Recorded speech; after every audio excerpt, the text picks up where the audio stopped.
আসসালামু আলাইকুম। প্রিয় দর্শক, অন্য মঞ্চের আলাপচারিতায় আপনাদের সকলকে আমন্ত্রণ জানাচ্ছি।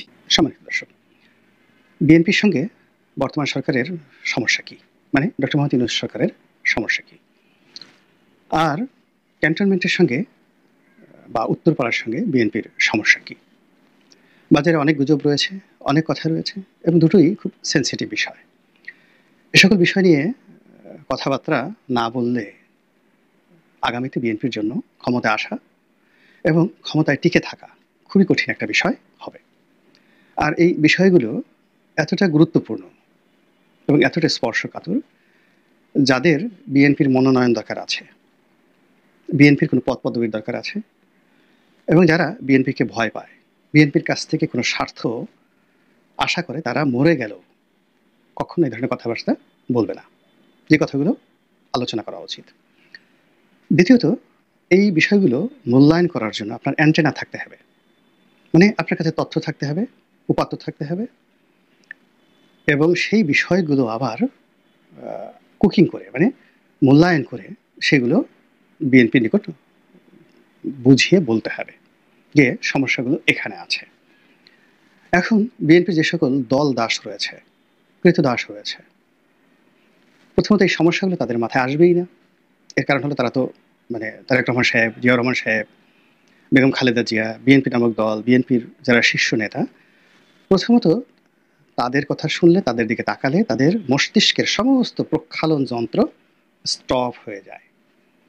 এখন সেটা কোনো বিশ্ববিদ্যালয়ের ভাইস চ্যান্সেলর হন, বা আপনার আমার চাইতে 1000 গুণ জ্ঞানী গুণী পণ্ডিত ব্যক্তি হন, সমস্যাটা হলো তার চিন্তার যে মেশিনটা রয়েছে, হৃদয়ের মধ্যে যে একটা মেশিন রয়েছে, 3টা জিনিস দিয়ে মানুষ একটা বিষয় মূল্যায়ন করতে পারে। প্রথমত হলো তার তথ্য লাগবে, প্রচুর ডাটা লাগবে, আর সেই ডাটাগুলো সে মস্তিষ্কে ঢুকাবে।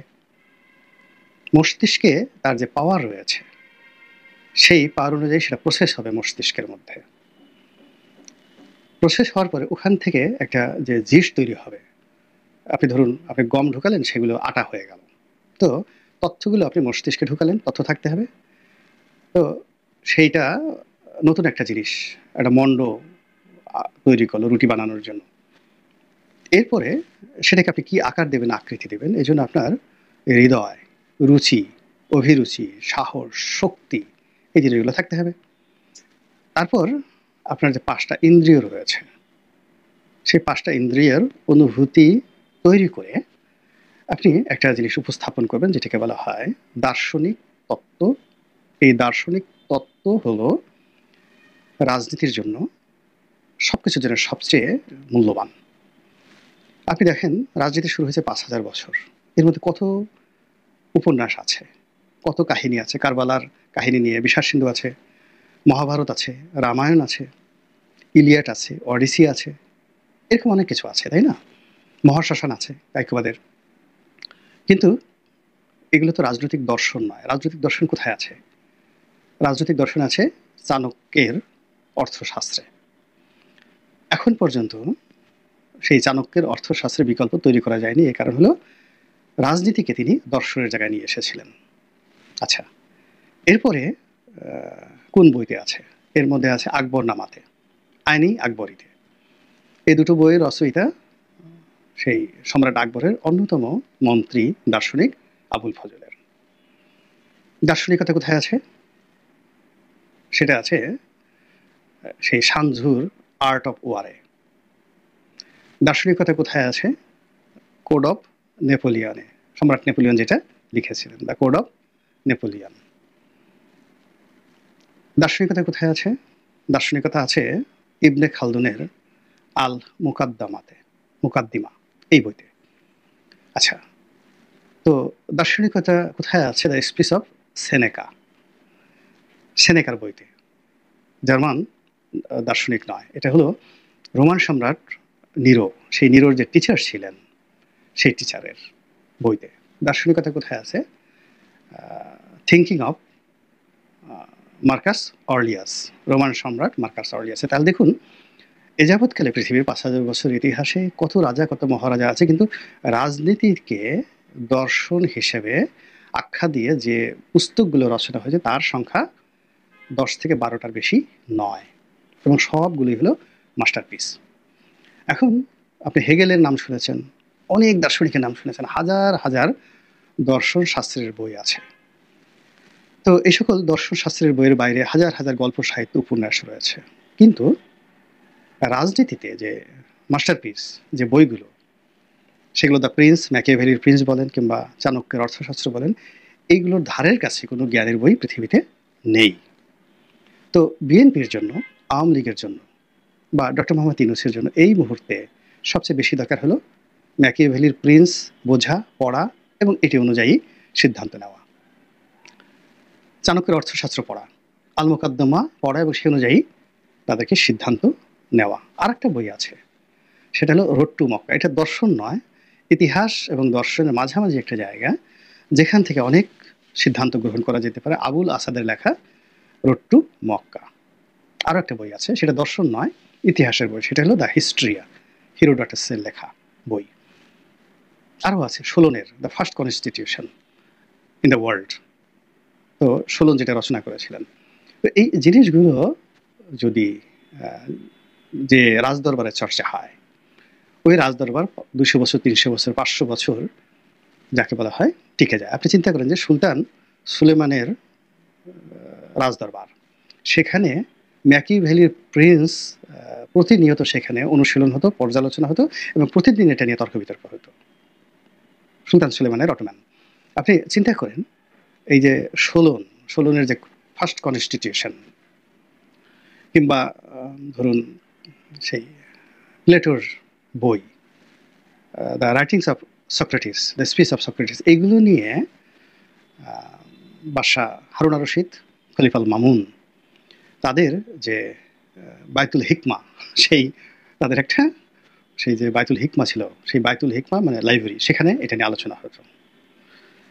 আপনি চিন্তা করেন যে ফেরাউনদের, আজ থেকে ওই যে মুসা নবীর জামানাতে তাদের যে লাইব্রেরি, তো সেই লাইব্রেরিতে যে সকল কালেকশন, সেই কালেকশন দেখে নেপোলিয়ন বোনাপার্ট দুনিয়া ভুলে গিয়েছিলেন। তার যে প্রায় 1000 নেভাল শিপ ব্রিটিশ আর্মি পুড়িয়ে দিয়েছিল, তো সে বলছে, তার সৈন্যবাহিনী এসে বলল যে স্যার সব তো পুড়িয়ে দিয়েছে, আমরা তো যেতে পারবো না। বলে তাতে কি হয়েছে, what happen, why you have disturb me, আমি তো এর চেয়ে গুরুত্বপূর্ণ কাজ করতেছি। এই দর্শন শাস্ত্র বুঝতে পারার কারণেই একজন নেপোলিয়ন বোনাপার্ট হয়েছিলেন।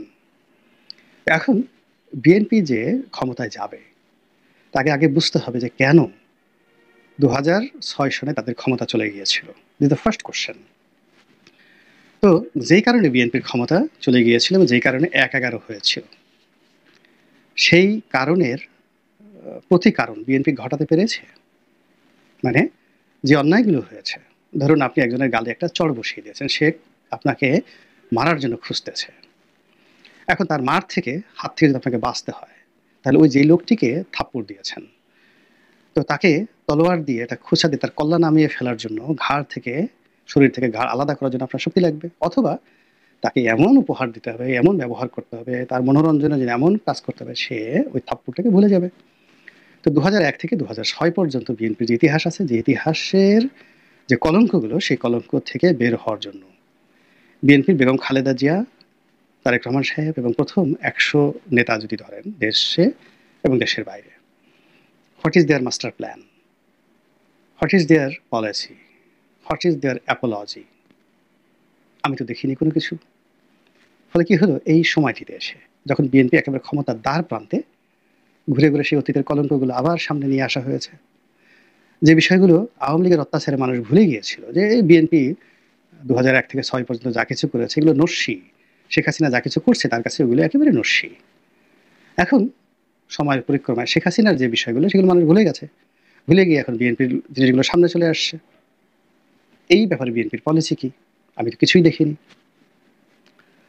2 নম্বরে যে বিষয়গুলো রয়েছে, যে তখন যে 1-11 হয়েছিল, সেই 1-11-র আগে ক্যান্টনমেন্টের মধ্যে বেগম জিয়ার যে জনপ্রিয়তা, শহীদ প্রেসিডেন্ট জিয়াউর রহমানের যে জনপ্রিয়তা ক্যান্টনমেন্টের মধ্যে ছিল, সেখানে তার সন্তান তারেক রহমান সাহেব তো সেনাবাহিনীর হাতে লাঞ্ছিত হতে পারেন না, অপমানিত হতে পারেন না। সেটা কেন হলো, খুবই সেন্সিটিভ, কিন্তু এই প্রশ্নের উত্তর দিতে হবে এবং এই প্রশ্নের মীমাংসা করতে হবে। এবং এটা এমন, আপনাকে বলি যে পুলিশ বা মিলিটারি, আপনি ধরেন পাকিস্তান আর্মিতে একটা ঘটনা ঘটেছে অপ্রীতিকর, সেই লিগেসিটা বা সেই ক্রোধটা এখনো পর্যন্ত সেনাবাহিনী ধারণ করে। এটা হলো একটা উর্দির গুণ, এবং এটা উর্দির একটা লিগেসি। ফলে 2001 থেকে 2005 পর্যন্ত যে সকল সেনা কর্মকর্তা, যে সকল সেনা কমান্ডার বিএনপি দ্বারা ক্ষতিগ্রস্ত হয়েছেন, অপমানিত হয়েছেন, লাঞ্ছিত হয়েছেন, বিক্ষুব্ধ হয়েছেন, তার একটাও নিষ্পত্তি হয়নি, এবং সেই জিনিসগুলো নিষ্পত্তি করতে হবে। আপনি দেখুন, একটা ছোট্ট উদাহরণ দিই। বঙ্গবন্ধু এবং আওয়ামী লীগ, তাদের সঙ্গে সেনাবাহিনীর যে দূরত্ব, সেটা ছিল যে সেনাবাহিনীর মধ্যে দুটো গুজব ছড়িয়ে পড়েছিল যে শেখ মুজিবুর রহমান চাচ্ছে না যে সেনাবাহিনী থাকুক। তারপর ভারতীয় আর্মি যে কোনো সময় এখানে ডিপ্লয় হতে পারে, সেনাবাহিনী বঙ্গবন্ধু বাদ দিয়ে দেবে, এবং তিনি সেনাবাহিনীর বিকল্প পুলিশকে তিনি তৈরি করতে চাচ্ছেন, আর একটা প্যারামিলিটারি রক্ষী বাহিনী তিনি তৈরি করতে চাচ্ছেন, মূলত সেনাবাহিনীকে শেষ করে দেওয়ার জন্য। এবং এটা সেনাবাহিনীর মধ্যে যে রিপার্কেশন, সেই রিপার্কেশন এমন হলো যে সেনাবাহিনীকে রেশন দেওয়া হয় না, সেনাবাহিনীর বুট জুতা ছিঁড়ে গেছে, সেনাবাহিনীর মানে যে ড্রেস, সেই ড্রেস ময়লা, ধোয়ার মতো টাকা নাই, তারপরে যাকে বলা হয় সেনাবাহিনীর ছেঁড়া পোশাক পরে ঘোরাফেরা করে। এই ধরনের রিউমার পুরো ৭৩ থেকে ৭৫ পর্যন্ত বঙ্গবন্ধুর মানে বিরুদ্ধে ক্যান্টনমেন্টগুলোতে ধুমায়িত হয়েছে, এবং এটা এখন পর্যন্ত টিল নাও এখন পর্যন্ত রয়েছে। তো শেখ হাসিনা চেষ্টা করেছে সেনাবাহিনীকে ঘুষ দেওয়ার জন্য, বিলাসিতা করার জন্য, ব্যবসা দিয়েছে, বাণিজ্য দিয়েছে, সব কিছু দিয়েছে, কিন্তু তার ম্যালিজ ছিল। তিনি, তার যে পিতা সেনাবাহিনী কর্তৃক খুন হয়েছে, তার পরিবার যে সেনাবাহিনী কর্তৃক ধ্বংস হয়েছে, ফলে তিনি সেনাবাহিনীকে যেটা দিয়েছেন উপরে সেটা মলম দিয়েছেন। সেনাবাহিনীকে খাবার দিয়েছেন 3 বেলা, রাস্তাঘাট দিয়েছেন, দুর্নীতি করার জন্য অবাধ লাইসেন্স দিয়েছেন, নিজের অনুগত চাকর বাকর বানানোর চেষ্টা করেছেন। ফলে কি হলো দেখেন, শেষ সময় এত কিছু শেখ হাসিনা মনে করছে আমি সব কিছু সেনাবাহিনীকে দিয়েছি, কিন্তু ইমানটা ঠিক ছিল না।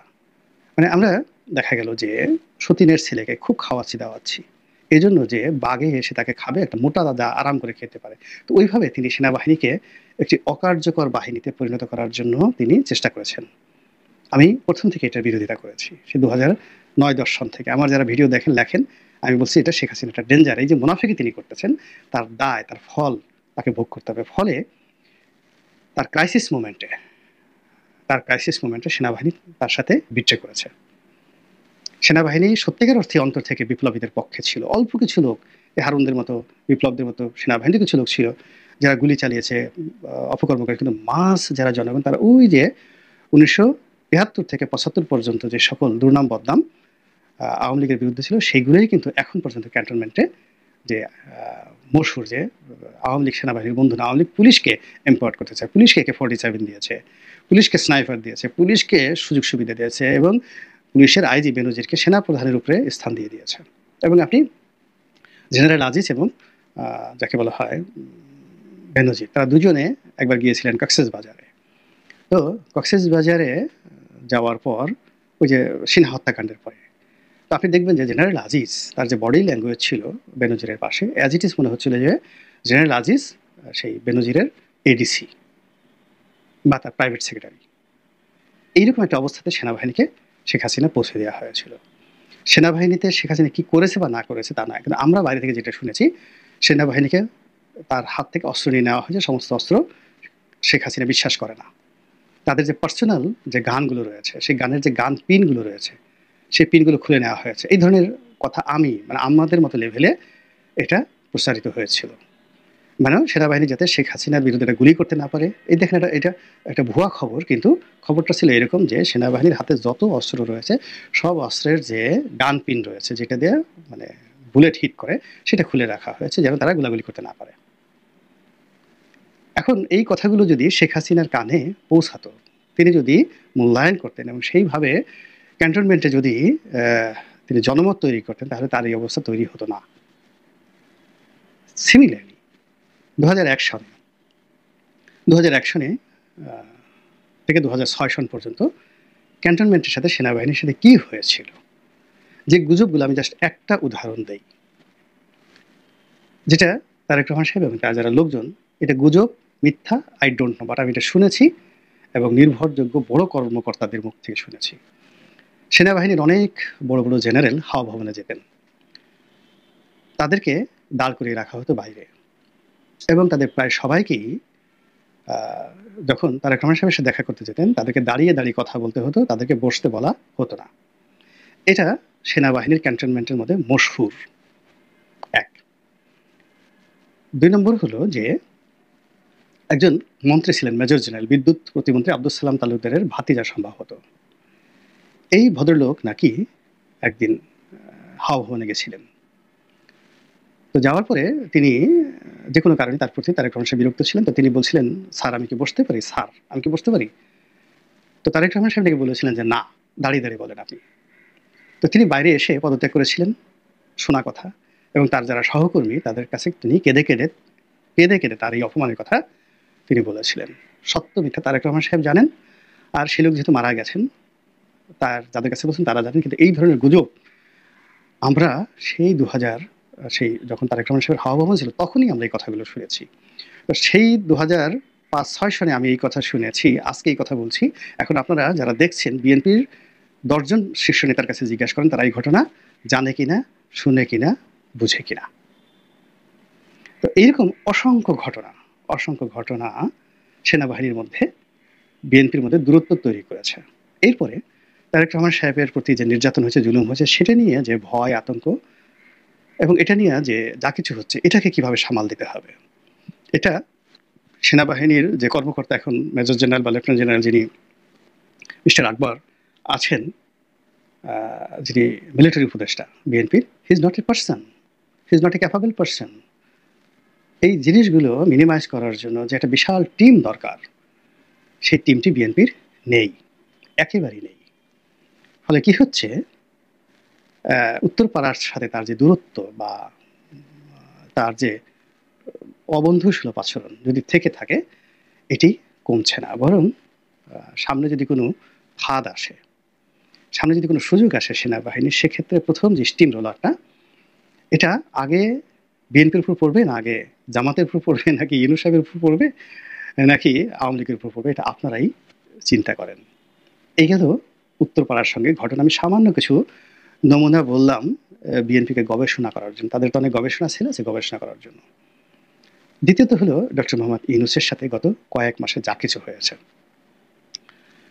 এখন এখানে 4-5টি সেক্টর। সেই সেক্টর হলো যে ডক্টর মোহাম্মদ ইউনূস অনেকগুলো নিয়োগ তিনি দিতে চেয়েছিলেন,